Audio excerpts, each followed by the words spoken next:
Hi అండి, అందరికీ good afternoon. ఈ సారీ వచ్చేసి కల్నేత షేడ్లో ఉందండి. గ్రీన్ అండ్ బ్రింజల్ కలర్లో ఉంది. మనకి రాయల్ బ్లూ కనిపిస్తుంది కానీ ఇది బ్రింజల్ కలర్. సారీ పళ్ళు మొత్తం ఇట్లా వచ్చింది, గోల్డ్ ఫినిషింగ్. ఇంకా ఇది కల్నేత షేడ్లో ఉంది కాబట్టి మిక్సింగ్ థ్రెడ్స్ అనేది నాకు అవైలబిలిటీ లేకుండే. నేను green, brinjal colour, royal blue 3 colours తీసుకొని వీటిని ఒక 5, 10, 20 అలా తీసేసుకొని మొత్తం 70 లేయర్స్ వచ్చేంత వరకు థ్రెడ్ చుట్టుకొని అవి డబల్ 140 లేయర్స్ అవుతాయి కాబట్టి 140 లేయర్స్కి నేను ఇట్లా కట్టిపెట్టి మొత్తం అంతా కూడా టజిల్స్ ఇలా రెడీ చేశాను. ఫినిషింగ్ ఇట్లా ఇచ్చాను చూడండి.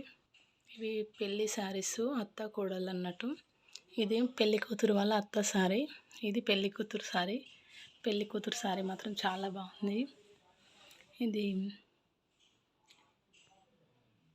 యాష్ కలరును పింక్ కలరును ఈ 2 థ్రెడ్స్ తీసుకొని సింపుల్గా వేయక్క. నాకు బ్లౌజ్ ఆల్రెడీ మగ్గం వర్క్ కాబట్టి చాలా హెవీగా ఉంది. ఇంకా ఏం తినకుండా 3 అవర్స్ వరకు అలాగే నించోబెడతారు కాబట్టి నేను అంత వెయిట్ భరించలేనంటే సరేలే అని చెప్పేసి ఇద్దరికి సేమ్ కావాలంటే సింగిల్ బీడ్తోనే నేను ఇట్లా ఫినిషింగ్ ఇచ్చాను. చూడండి ఎలా ఉందో.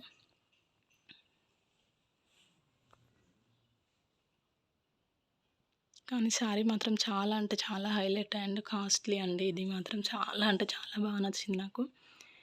ఇంకా అది కూడా కలర్ ఓకే, కాకపోతే కొంచెం పెద్దవాళ్ళు కట్టుకునే శారీస్ కదండి అవి. మన జనరేషన్ వేరు, వాళ్ళ జనరేషన్ వేరు కదా. సో నా ఫినిషింగ్ ఎట్లా ఉందో కామెంట్ చేయండి. ఓకేనా, బాయ్.